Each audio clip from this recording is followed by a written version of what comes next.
Early Monday morning, 68-year-old Webster Parish Deputy Sue Lynn Prince went missing. She was found at midnight on Tuesday, dead, and buried in a shallow grave in the woods behind her house. It's kind of, I guess, surreal, kind of shock. You know, you don't expect, it's a small town. This town isn't a violent town. It's not something that you would expect something like this to happen. Police arrested 35-year-old Jermaine Johnson for Prince's murder. Johnson lived in this home just behind Prince. We were just grateful that we were able to find a significant amount of evidence pointing us in his direction, enough to give us probable cause to make an arrest. James Wagg just moved his family to the neighborhood a few days ago. He says he is stunned a suspected murderer lived so close to his backyard. Where he lived was actually behind my house, too, so and I didn't know he was found yet, so I took the day off because I didn't want to leave my family home alone.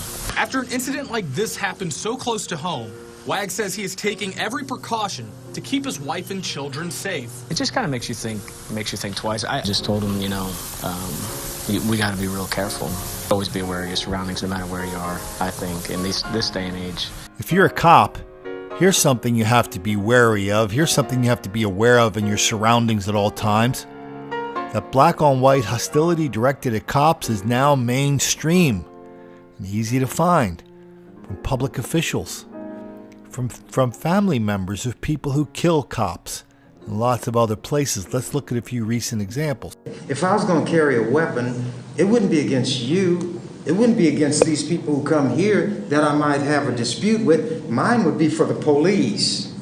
And if I carried a gun, I'd want to shoot him first and then ask questions later, like they say the cop ought to do. I wouldn't go to Syria. I wouldn't go to Iraq. I wouldn't go to Afghanistan. I wouldn't go to Yemen. I wouldn't go to Tunisia. I wouldn't go to Lebanon. I wouldn't go to Jordan. I would do it right here. Nobody from ISIS ever terrorized us as a people as the police do daily.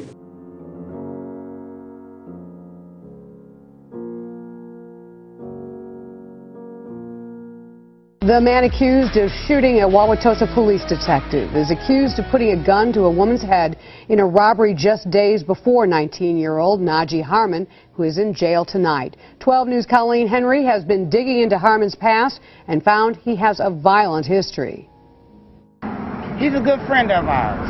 I'm not going to throw him down. I'm not going to throw him to the woods. Stephanie King says she's known Najee Harmon since he was little. He's friends with her kids. Police found Harmon hiding out at her house Saturday morning after an all-night manhunt. Police say he shot an officer investigating a burglary. King admits she saw his picture on TV. No, that morning. I seen him that morning. Did you say you better get out of here? No, I did not. But they didn't arrest you or anything for harboring a fugitive? No, because I wasn't harboring no fugitive. Friday wasn't Harmon's first run-in with the law. Harmon has 2 prior felony convictions. 12 News obtained court records. In 2011, he and some other guys punched out a Rufus King student at this bus stop, knocked him unconscious, and stole his cell phone. And in 2012, here at this Northside restaurant, he and another group of guys beat up a man and stole his headphones. And 12 News has just learned days before the police shooting, prosecutors say Harmon put a gun to a woman's head and stole her wallet. Stephanie King defends him. I still love him today. I'm going to keep loving him.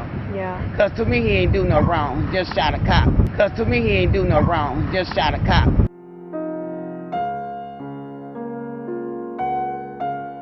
And her comments were nothing short of shocking. Oh no, he should have took more with him if that's the case. That's how I feel. That's God forgive me, but that's how I feel. Yeah. If that's the case, he should have took more with him. If they was gonna stand over my husband and shoot him like a dog, he should have took all of them out. Down in New Bern, North Carolina, the guy on the right, Stallings, killed the guy on the left, Officer Thalman. Stallings was, in turn, killed by other police officers. The mayor of New Bern canceled a public ceremony for Officer Thalman and did not go to his funeral, but he went to the funeral of the cop killer. You know, in these kind of stories, this is usually where the reporter comes in and gives you some really salient statistic that's supposed to wrap everything all together. Well, here's a statistic. A whole lot of black people have a whole lot of resentment towards cops in this country, and 100% of the people who can't see that are in a serious state of denial, and they're contributing to this enormous amount of violence and mayhem and crime that is wildly out of proportion when you look at black crime versus white crime or even Asian crime. That's the statistic you should remember. And now we've got another dead cop because another guy was let out of prison way too soon for committing a rape. And you think if we sprinkle a few statistics on top of that, that's going to make it all better and it's going to make everybody open their eyes. No, the statistics help people close their eyes. I think it was Lenin who said, 1 death is a tragedy, 1 million is a statistic. Well, we don't need to turn a cop's death into a statistic. We don't need to turn the enormous amount of video proof that we have of black on white, black on cop hostility leading to violence. We don't need to turn that into a statistic. It's real. Way too many people are ignoring it. That's why we're doing these videos. That's why I wrote, don't make the black kids angry. That's why you're watching this. That's why you're going to like this channel, share the video, like it.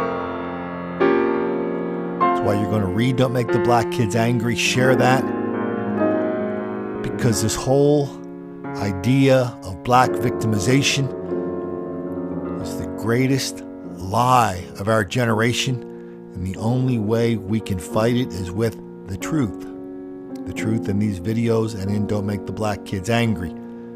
So if you're ever down in New Bern, North Carolina, or you're in all the other parts of the country where black on cop resentment, hostility, and violence is now part of the DNA of that town, just remember one thing. Don't make the black kids angry.